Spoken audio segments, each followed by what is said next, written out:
in West Australia, the Work Health and Safety Act 2020 supersedes the Occupational Health and Safety Act from 1984, and that came into effect on the 31st of March 2022.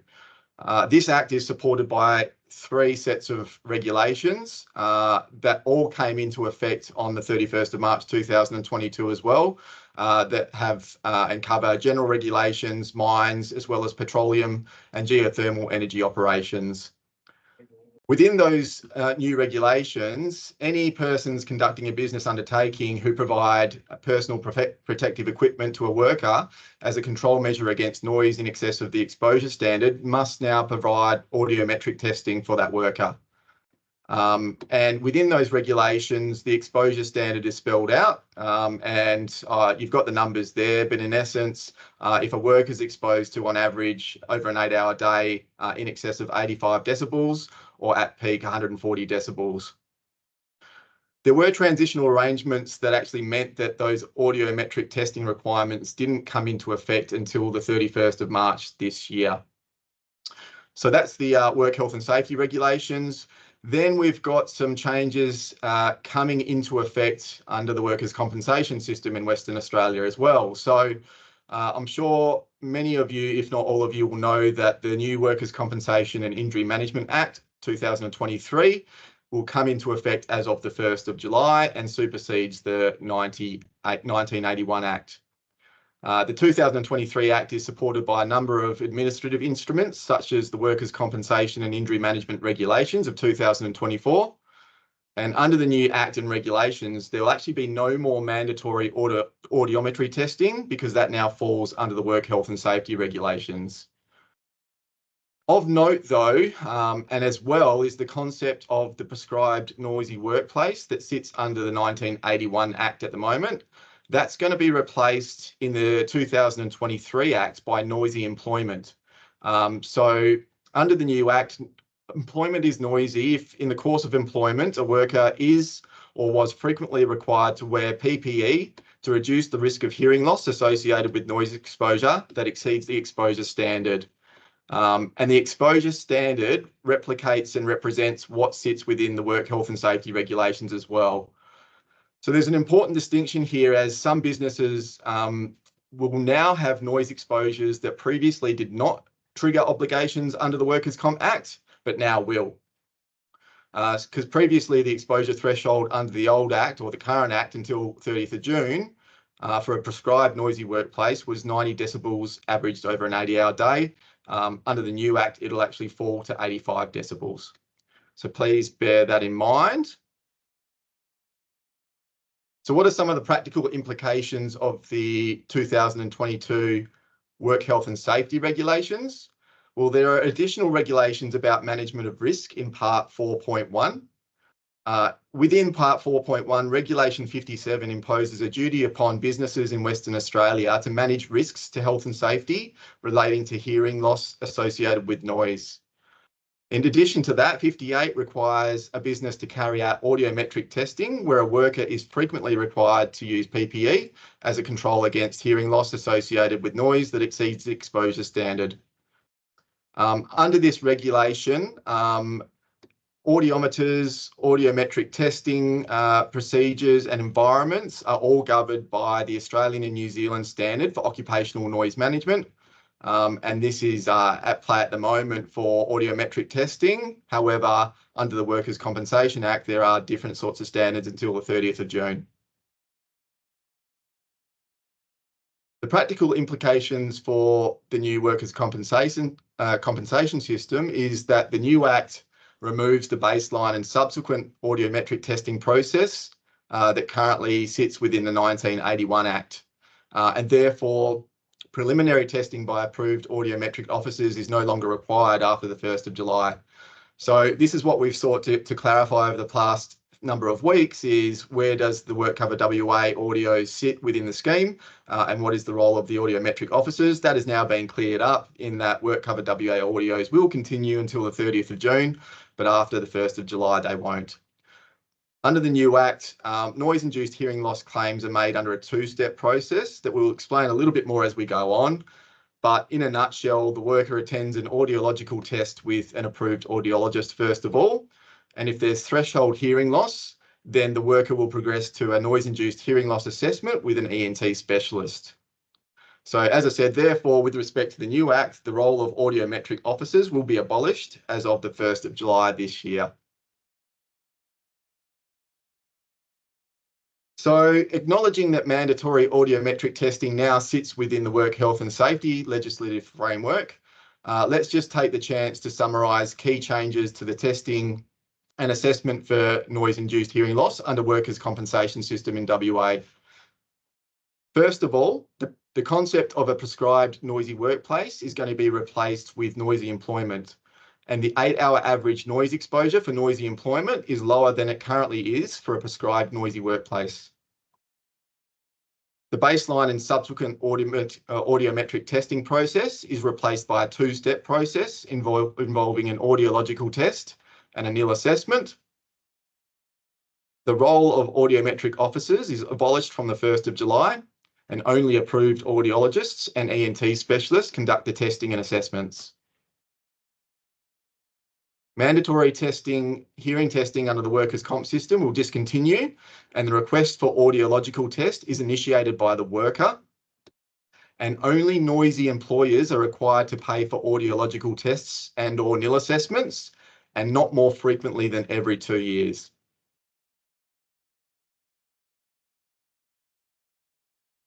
So let's now talk about some obligations that employers hold under both the Work Health and Safety Regulations and the Workers' Comp and Injury Management Act. The key point to take away from this slide, now that we've established that businesses have an obligation to both minimise the risk of exposure to hazardous noise and to conduct audiometric testing, the key point to take away is that the frequency that audio testing must be conducted as a minimum is set within the regulations. So it's spelled out that testing must be conducted within 3 months of commencing work and at least every 2 years thereafter. Additionally, the responsibility falls on the business to ensure that testing takes place and that results are acted upon in a way that uphold obligations under Regulation 57, which is the obligation to manage risks associated with the health and safety of employees relating to noise. Again, just a reminder that transitional arrangements meant that audiometry testing requirements did not come into effect until the 31st of March this year.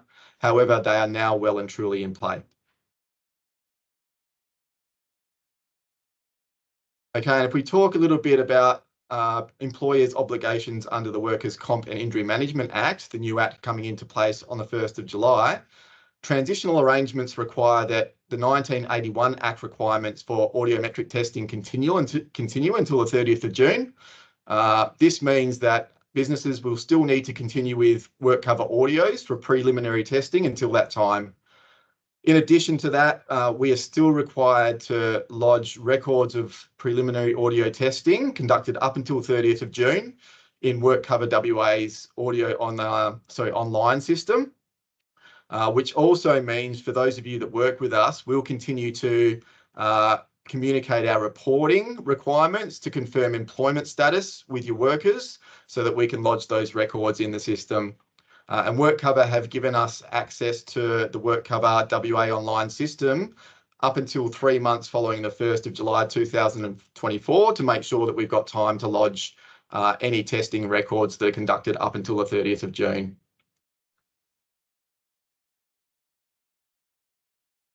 After the 1st of July 2024, the new Act kicks in and the baseline and subsequent testing regime discontinues at that point in time.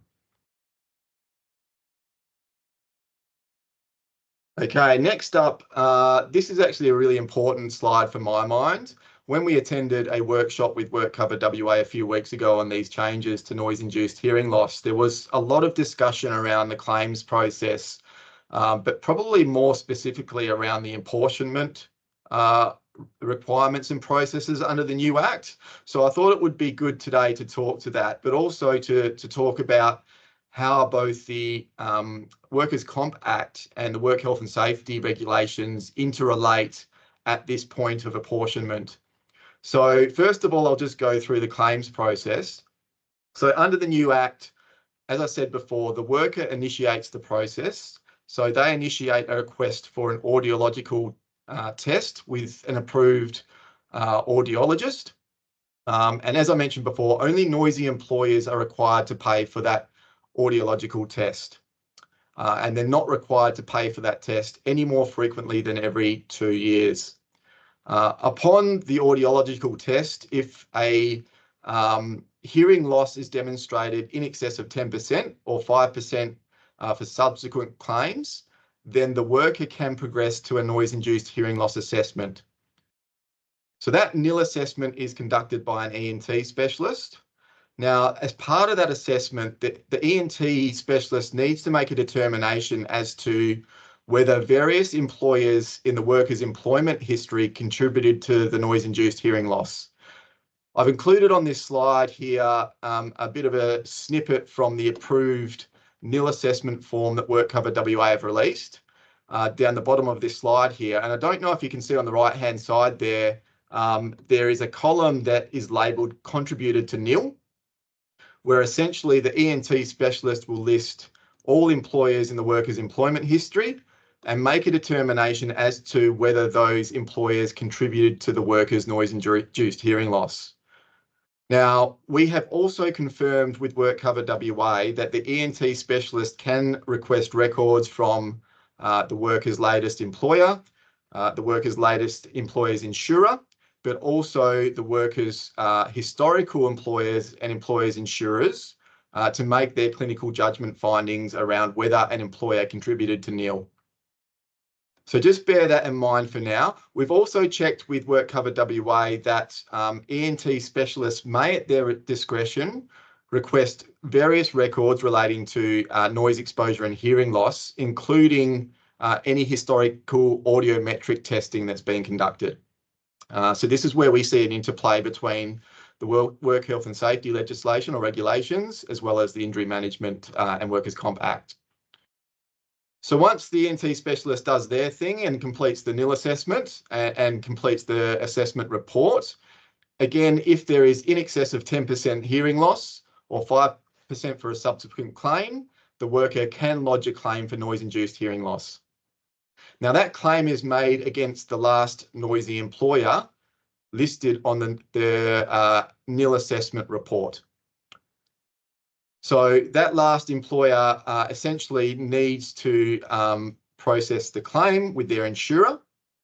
Now, if that insurer and employer wish to seek reimbursement from previous employers that might be responsible for noise-induced hearing loss as well, they actually have to apply to WorkCover WA for a determination.